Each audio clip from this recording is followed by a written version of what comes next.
सुखमय जीवन मुनि दशा हो, कितने तनावों से मुक्त जीवन है। मुस्कुरा के मरना हो तो साधु बनो, वो हाय हाय बन के बनना तो ग्रस्त बन के मर जाना। मुस्कुरा के मरना, समझ में आ रहा आप लोगों को? और यहां पर भी बिसु कहां भाई, बिसुआ बेटा देख, यहां पर भी श्वान और बिल्ली जैसे एक दूसरे को देखते रहे तो कहां सुख आएगा। यानी यहां हम एक दूसरे को देवता के रूप में देखेंगे। ब्रह्मचारी तुम सब लोकांतिक देव बनो, ऐसे प्रणाम करो।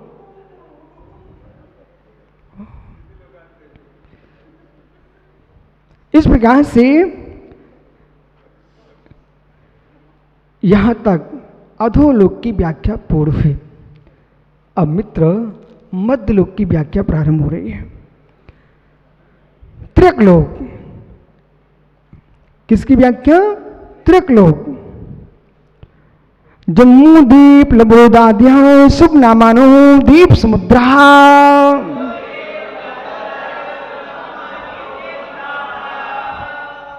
इस मध्यलोक में, त्रिलोक में जम्मू दीप आदि सुंदर नाम वाले द्वीप और लवड़ोदय आदि सुंदर नाम वाले समुद्र हैं। देखो बालको, खचेड़े मल, लोडमल, बेटा सुरेंद्र, देवेंद्र, बालक राजेंद्र, ज्ञानी समझ राकेश भाई, प्रशस्त नाम भी पुण्य से प्राप्त होते हैं ज्ञानी। नथमल, नाकमल, ओहो, कचड़ामल, ऐसे लोग रखे जाते नाम, ऐसे नाम लोग रखते थे। और मालूम एक ऐसा जमाना था, बेचारे गरीब लोग तो अच्छे नाम भी नहीं रख पाते, बोले रख दूं कचड़ामल। ऐसा आतंक था लोगों का। ओहो, लेकिन बस सत्य है कि पुण्यात्मा जीव को ही प्रशस्त नाम प्राप्त होते हैं। ज्ञानी पुण्यात्मा जीव को ही। आज के माताई बाप मालूम मोड़ा मोड़ियों के नाम कैसे रख रहे हैं? चिंचू पिंचू, बाप रे कैसे पागल लोग हैं।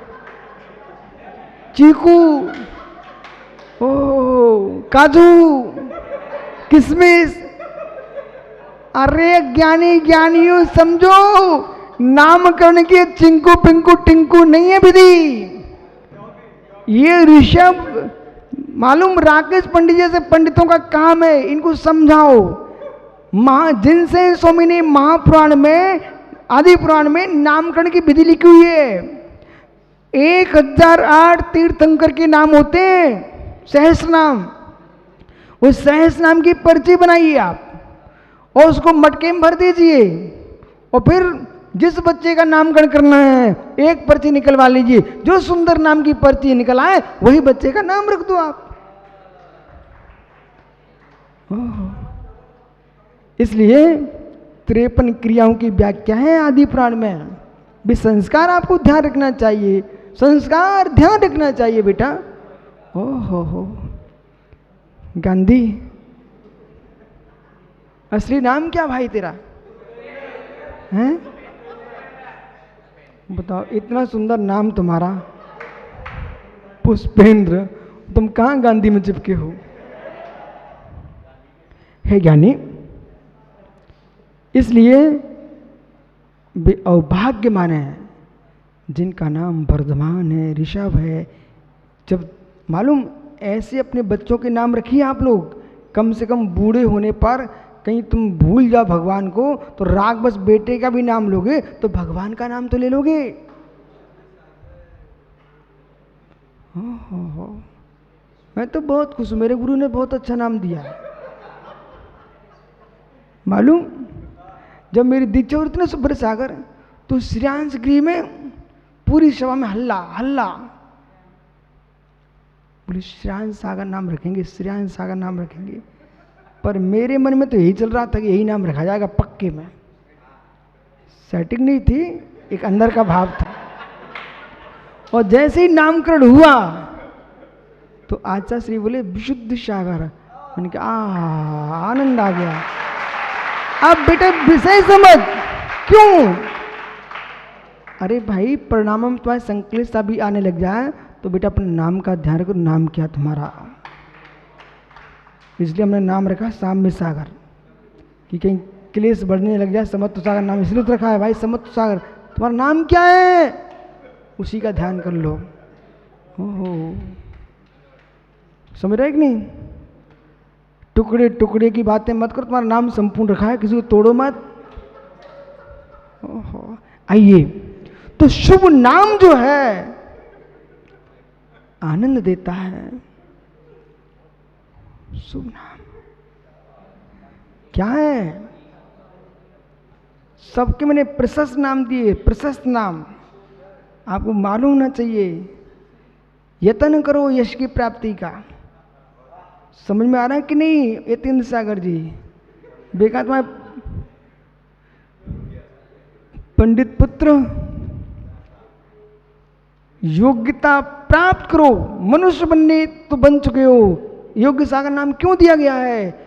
अब तुम सिद्ध बनने की योग्यता प्राप्त करो।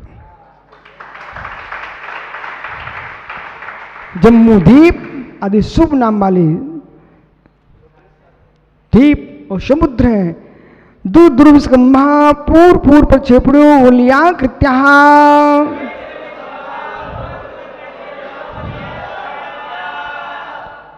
ये जो द्वीप है, समुद्र है, ये क्या है?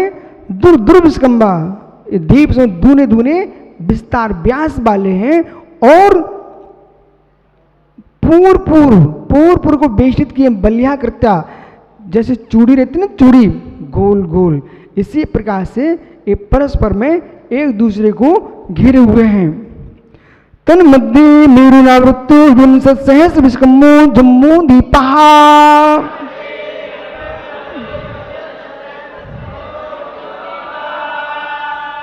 इस जैन दर्शन का भूगोल चल रहा है बेटा, भूगोल। तन मध्य, उन सबके मध्य में, द्वीप और सागर के मध्य में, बीच में गोल 1,00,000 योजन विस्तार वाला जम्बू द्वीप है। और जम्बू द्वीप के मध्य में जैसे अपने शरीर में नाभि है ना, नाभि ऊपर से नीचे तक देखो तो नाभि मध्य में है, ऐसे नाभि के समान इस जम्बू द्वीप के मध्य में सुमेरु पर्वत है। और मालूम अपन लोग कहाँ हैं? अपना भारत क्षेत्र तो पूरे मध्य में ही है, जम्बू द्वीप के मध्य में है। ओहो, अभाग्य मानो बेटा, अभाग्य मानो। पंडित जी शास्त्रों में लिखा है, आर्य खंड धर्म में प्रदेश और धर्मात्माओं का सन्निवेश, ये पूर्ण पुण्य का तीव्र उदय है। नहीं तो बेटा ऐसा पड़ोसी फंस जाए जहाँ तुम्हारे घर में भगवान की आरती उतरे, वहाँ छौंक लगे कोई जीवों के ऊपर, उसी दुर्गंध तुम्हारे मंदिर में पहुँच जाए। इसलिए भैया देविंद भाई, जहाँ मंदिर पास में है वहाँ निवास करना। जहाँ मंदिर पास में है मित्र, वहाँ निवास करना। और प्राचीन मंदिर की जो विधि थी दीपक भैया, वो मंदिर बनाने की जो विधि है वो सत्य ये है कि गृहस्थों की दीवारें मंदिर की दीवार से स्पर्शित ना हो।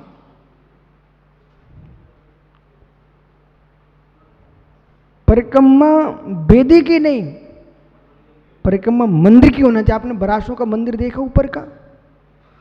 पूरी परिक्रमा मंदिर की होती है।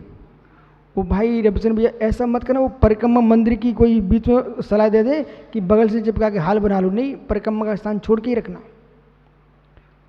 वो परिक्रमा मंदिर की है। और आगे में जो लिखा है, निसंगोहम जिनानम त्रिप्रदत्त भक्त्या, निसंगोहम जिनानम त्रिप्रदत्त भक्त्या, मैं भक्तिपूर्वक 3 परिक्रमा लगा रहा हूँ निसंग होकर के जिनाने की। वो आजकल विधि क्या चल गई, पहले पूजा पाठ सब कर लेंगे, इसके बाद फिर परिक्रमा लगाते वेदी की। जबकि सबसे पहले मंदिर में प्रवेश करने के पहले 3 परिक्रमा पूरे जिनालय की लगाना चाहिए है। इसके बाद फिर मंदिर में प्रवेश करो निश्चय निश्चय बोल करके, बराबर। ऐसा शास्त्रीय विधान है। बोले कहाँ प्रमाण है? तो मित्र सुन लो ना, निसंगोहम जिनानाम त्रिप्रतित भक्त्या, निसंग होकर के जिनालय की 3 परिक्रमा भक्ति पूर्वक। अब चलिए आप हिंदी में सुनो। 3 प्रत्यक्षणा देश रिनायो, कर पूजा तुत कीनी, साधु समीप विनय कर बैठो, चरणन में दृष्टि दीनी। हे मित्र, मुनिराज की वंदना करने भी जाओ ना तो पहले 3 परिक्रमा लगाओ। लेकिन ध्यान रखें इस बात का ऋतिक भाई कि तुम महाज्ञानी जीव हो ना ऋषभ, नहीं तो आयुष आया दर्शन के लिए और रोड पे भी हाथ चल रहा था, गर्मा गर्म रोड, 100 मिनट ठहरो, 3 परिक्रमा लगाना आपने कही थी ना। तो बेटा ये विवेक के काम है, जहाँ अच्छे शांत बैठे हो वहाँ पहले जाइए, 3 परिक्रमा लगाइए। अब पूरे मुनिराज बैठे हुए हैं, बोले मैं आया हूँ भिंडी से इतनी दूर से चल के 3 परिक्रमा लगाना हमारे लिए। तो अब भक्ति चल रही, पाठ चल रहे, पाँव पखाड़ने हैं। अरे थोड़ा विश्राम कर लो, आपको मना नहीं किए 3 परिक्रमा लगाओ, लेकिन कब? जब प्रशस्त अवस्था में बैठे हो। तो हर जगह क्या लगाना? विवेक। नहीं तो मालूम चलो हम तो आए जल्दी जल्दी कपड़ा बदले, वो महाराज जी हार ले रहे थे, बोले 3 परिक्रमा लगाना भी हमें। बोले हटो तुम लोग, तब तो महाराज ऐसे बेचारे खड़े, बोले नहीं 3 परिक्रमा हो जाए भैया परमेश्वर की। तो भाई ये बातें आपको एक एक बात समझना चाहिए विवेक से। देखो पंचम काल, इसलिए राकेश भैया मैं पूरे सब बातें स्पष्ट कर देता हूँ, नहीं तो हमसे ये परेशान कर, बोला मैं अभी निकलूंगा, बोले खड़े हो महाराज जी 3 परिक्रमा लगाना आपने कही थी ना। इसलिए ज्ञानी ये ध्यान रखना, आचार्य वंदना मुनिराज का भी करते हैं, उसकी विज्ञप्ति बोलते पहले, हे स्वामी मैं वंदना करना चाहता हूं। 9वें अध्याय में आपसे चर्चा करूंगा यदि समय मिला तो, ठीक है। तो इस प्रकार से सुमेरु पर्वत, भरत हेमवत हरिविधि रम्य किरण तीरावत वर्षा क्षेत्राणी,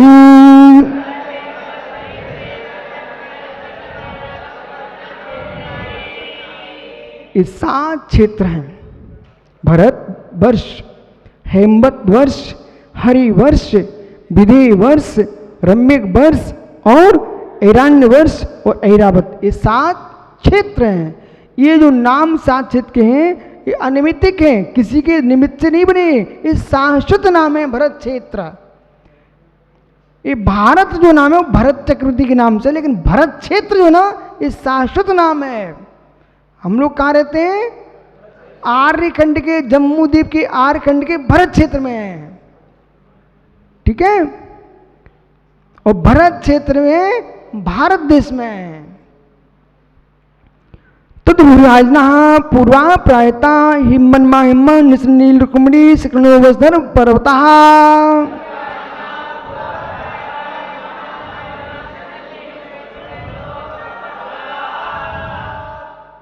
इसलिए आप लोगों तो बेटा 3 भरत हुए हैं। श्री राम के भाई भरत, दशरथ के पुत्र 1 भरत, एक जड़ भरत और सबसे प्राचीन भरत हैं वे तीर्थंकर ऋषभदेव के प्रथम पुत्र चक्रवर्ती भरत। उन चक्रवर्ती भरत के नाम पर ही इस देश का नाम भारत है। इसलिए हम भारतवासी हैं, इंडिया नहीं है, हिंदुस्तानी नहीं है, हम तो मात्र भारत। क्या लिखना है? कुछ भी लिखो बेटा अपनी डायरी पर, तुम किसी प्रांत के हो, पर उसे सामने लिखना भारत। ओहो क्या सुंदर पहाड़ी, इनकी आभा देखो, हे माया कैसे पहाड़, हेम सोना, अर्जुन चांदी और तपनी तपे सोने के समान, बैडूर्य बैडूर मरी के समान और रजत चांदी के समान और तपनी हेममय और पुनः तपे सोने के समान। ये पर्वत ऐसे हैं, सामान पत्थर मिट्टी नहीं है इनमें, ये ऐसे पहाड़ हैं। मणि विचित्र पार्श्व पर मूले तुल्य विस्तार,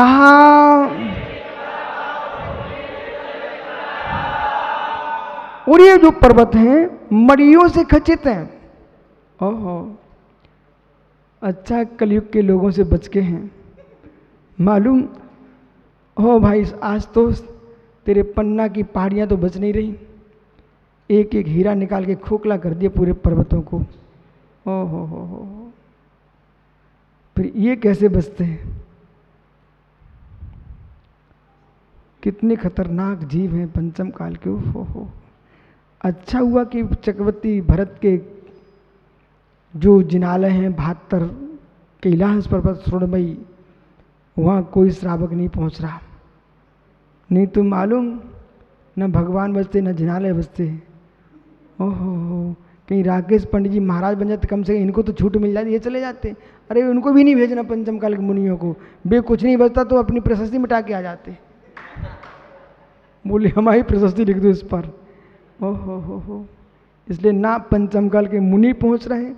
हमने 23 तीर्थंकरों के निर्वाण भूमि के दर्शन कर लिए मित्र, लेकिन प्रथम तीर्थंकर भगवान ऋषभ देव के कैलाश पर्वत पर नहीं पहुंच पा रहे। क्यों? क्योंकि चक्रवर्ती भरत ने 72 श्री जिनालय स्थापित किए हैं और उन पर स्वर्णमयी जिनालय हैं, रत्नवी जिन बिंब हैं, वहाँ देवों के द्वारा रक्षित हैं, कोई नहीं पहुंच रहा है। तो ये जो पर्वत हैं मड़ियों से खचित हैं, पार्श्व मूल में समान विस्तार वाले दीवाल की बात खड़े हुए हैं। उन पर्वतों पर पद्म महापदम तिगंत के श्री महापुंडिक पुंडिकार्धस्तेषाम् उपरि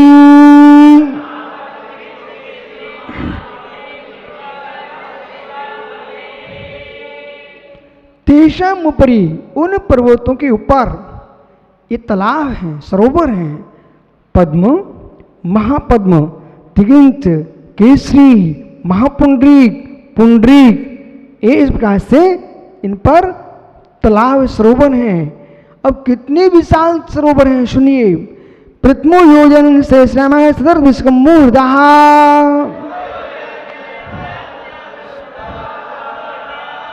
जो पहला तालाब है कहां पर?